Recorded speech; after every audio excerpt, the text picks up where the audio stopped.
it's Deon Miller from ABC7 and Dan Reeder from the Chicago Tribune. We need a name for this, Dan. I was thinking off-day analysis because the Bears might not be off, but I am. So I feel like that works. I'm certainly not off today, but we can put it up for consideration. We have surpassed 100 subscribers, so I think we might need to solicit name recommendations from our growing audience. Our growing audience. We appreciate that they're tuning in because there's always a lot to talk about when it comes to the Bears. But here we sit, 5 days and one positive COVID-19 test since the Bears' victory over the Buccaneers on Thursday night. An impressive one at that. Let's start there. It's not often you see Tom Brady that hot on the sideline. Pardon me for smiling, but it was kind of fun to see, especially how the Bears were able to come back from another double-digit hole. Yeah, Tom Brady hot on the sideline and then quick to get out of there after the game ended. Snubbed Nick Foles in the customary quarterback handshake post-game line, and so that's part of the storyline as well. The fact that the Bears could beat one of the best quarterbacks of all time with a performance that wasn't their A game across the board.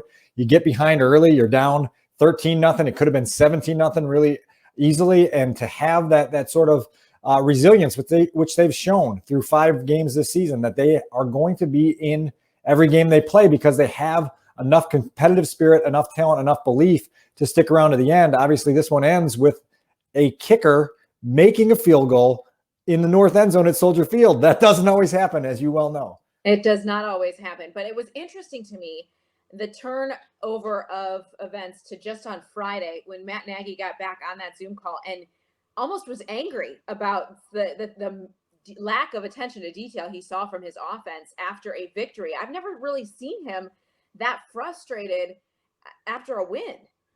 Well, Matt has reason to be frustrated, and now the question is does he have the right tools to fix what's ailing this offense? Because this offense is a mess right now, and we keep having the same discussions about, can this offense get to 21 points? They didn't against the Buccaneers. Can they get to 300 yards? They didn't against the Buccaneers. And so eventually we can't keep having this conversation about these very basic accomplishments that NFL offenses in 2020 should be able to get to. And so my question with Matt is, at what point does the mirror come out, right? I know you're putting your magnifying glass over everything that is happening with your offense, but at what point does the mirror come out and you have to start asking questions about whether your playbook, whether your play calling, whether your personnel groupings are causing some of the lack of rhythm? Nick Foles has referred to the rhythm as sporadic for the Bears offense at this point. And so I have big questions about where Matt is right now. And there's a stretch coming up here, 3 or 4 games in a row, where we're going to learn a lot about whether Matt can actually push this thing in the right direction or whether we're going to be heading toward Thanksgiving with him still talking about this team needing to master the details. Dan, you said, how long are we going to have these conversations? We've been having them for like a year and a half. It doesn't matter who the quarterback is. It's the common denominator is the play caller, right? I mean, that's where we're at. And I think you're right. He has to pull up that mirror because it is a lot of the same. There was no rhythm with Mitch Trubisky. We still haven't found rhythm with Nick Foles.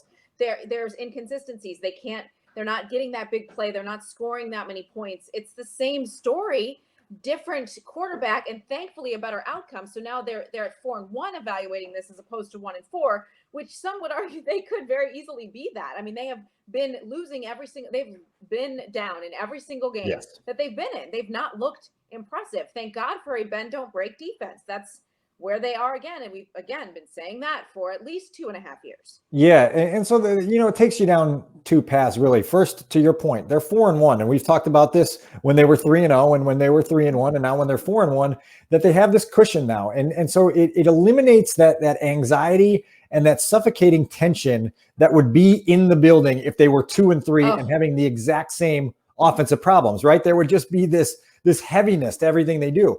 You eliminate that, and now you have a legitimate chance to improve, right? And show that you are a work in progress and not a finished product. That's a big deal. The question here, the conclusion I sort of came to over the long weekend was that I'm at a point with Matt where I was with Mitch leaving Bourbonnais in 2019. And it's a point where I'm not yet ready to say this thing is doomed, but there's reason for justifiable concern. And there's enough evidence in to say, this isn't headed in the right direction, and they better get it on track soon. Otherwise, you're going to be talking about Matt Nagy like we were with Mitch Trubisky by the time we got to Thanksgiving last year, as in this situation where you say, I just don't know that it's going to turn a corner. Matt's got to keep that from becoming the conversation that we have, and he's got to make it happen as soon as possible. Here's the thing that's allowing me to sleep at night. Actually, all of it allows me to sleep at night. But the fact that Nick Foles can say things like, I need to be better, you actually believe he can do it. You've seen it. You understand that he understands what it takes, right? It's a different vibe than you even got from Mitch. So I feel like that's the trend that's going to go in the right direction. That's where the confidence comes from, even from Matt, is that this was the first time they were ever in a full game like that with Nick, where it was like, okay, he brought them back. He was in situations that they hadn't been in before. I mean, he even said so himself late on Thursday night when he said this was a big learning night for us. Okay, well, let's turn that over. You've had a full 10 days. You've had some time off.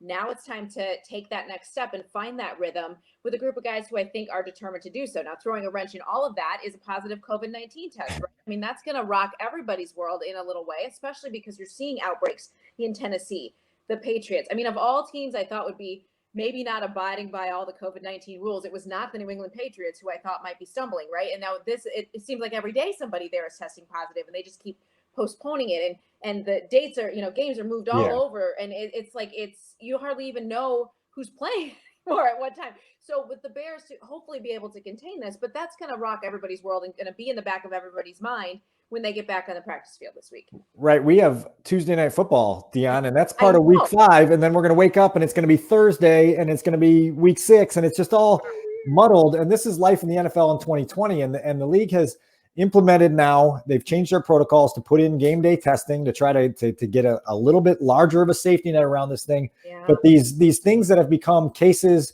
turning into spreads are problematic because all of a sudden it starts jumbling up the schedule. And I think it's only a matter of time before the league has to add that week 18 to the schedule just to make up for whatever dominoes fall with every game that needs to get postponed or canceled or delayed or whatever else has to happen.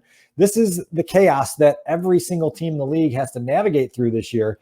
To your point, the Bears have done a good job to this point. They have to make certain that the positive test for a practice squad offensive lineman doesn't become 4 players testing positive, 3 coaches testing positive, and be this drawn out thing that the Titans have experienced. Oh, by the way, the Bears have to play the Titans next week. And so there's a trip to Nashville on the calendar right now, next month. I think I said next week. But so there's a stretch here that is going to require a level of focus despite a lot of things swirling around. The other thing that you brought up, just with the comfort that Nick Foles brings to things, he makes a game-winning throw in Atlanta to beat the Falcons. He makes a similar clutch throw to set up the game-winning field goal against the Buccaneers. And what you're hearing the Bears coaching staff say is that is contagious. Dave Ragone said that on Tuesday morning. That type of stuff is contagious because now you turn on the film and you see a quarterback who can make pressure throws under pressure and put the ball where it needs to go. And now that sort of builds a confidence and it builds this sort of attention to detail that Matt's calling for, that if I just get to where I need to go to, this guy is going to have the vision and the wherewithal and the presence to get the ball where I am when I'm there. And so let's see where Nick Foles can take this thing, because they have to make dramatic improvement to be established as a legitimate contender. You saw it in Atlanta with the pass to Anthony Miller at the end of the game to win the game. You saw that. You heard the way he said, run to the L, right? I think that's that. You can make a t-shirt that says run to the L. Yeah. Bears fans would buy it because you finally a quarterback who can say something and then execute it, right? So you saw that, but then against Indy, it felt like, okay, was that real or was it not? And now it seems like, okay, he is taking a step. Like I saw marked improvement in him against the Buccaneers, and the defense was very, very good against Tom Brady. But now they turn the page to this Panthers team, which I still figure out, right? Because all right, they played Atlanta last week, which is essentially like, the JV team. So obviously Teddy Bridgewater is going to throw for over 300 yards. I mean, it's their terrible defense. But they've won 3 in a row now with a quarterback who has a similar comeback story like an Alex Smith, who has, kind of been through a lot and is hopeful to be like this second coming of Cam Newton for this Panthers team. And they're favored against a Bears team that just beat Tom Brady, which is a little bit of a head scratcher to me. Well, Dion, they've won 3 straight, and they've won 3 straight with a first-year NFL head coach in Matt Rule, who came from the college ranks. And they've won 3 straight with Christian McCaffrey on injured reserve, the one of the best players in the league, if not the best running back in all the NFL. And so it's been an impressive job by that Panthers team of keeping things together. Mike Davis, former Bear, has filled in nicely for Christian McCaffrey and done the things that he needs to do to contribute to that offense. This is an interesting game for certain because it's a game that sets up as a winnable game for the Bears, but certainly the way the Panthers are playing, and to your point, Teddy Bridgewater beat the Bears last year at Soldier Field on a day where he didn't have his full complement of weapons with the Saints. And so the Bears know firsthand just how poised and mistake-free that Teddy Bridgewater often is. And that can make a big difference in a game like this where you're just trying to figure out where it goes. It's which quarterback is going to make the biggest mistake first. And so we'll see where that heads. Yeah, it's an interesting matchup to me because of how well the defense seemed to play. We saw Khalil Mack really make an impact in a way that he hadn't in the first few games. And so hopefully he's turned that corner where he's feeling more himself and can kind of continue to build on what he was able to do against the Buccaneers. And Akeem Hicks has had an outstanding start to the season. I mean, just outstanding. And he's talked about too, just how much he is more like, I guess, appreciating the game a little bit more. Yeah. Because he was injured last year, but also proving his value. I think we saw it last year because he wasn't there. Now we're feeling it because he is there. And I think that's a big deal, especially when they're heading out on the road after having a lot of time off. I feel like this is going to be good for everybody to kind of turn that corner to be that consistent team they want to be, top to bottom. When Mac and Akeem Hicks are making plays, it's not just the play that's made, it's the energy that it gives the whole group. And you feel those guys. When they make a big play, it's a adrenaline spike. Even without fans in the stands, you can feel it, that the defense gets juiced up. And that was present certainly with Mac against the Buccaneers. It's been present with Hicks throughout most of the year. And don't leave Kyle Fuller off that list, because that forced fumble he had in the second quarter against the Buccaneers may have been the game-saving play, right? It allowed the Bears to take the lead before halftime in a first half that they got dominated in for the first, 23, 24 minutes. The next thing you know, they're going to the intermission with a lead. And so Kyle Fuller's presence and ability to make those game-winning, game-changing plays regularly is notable, and it's worth mentioning once again.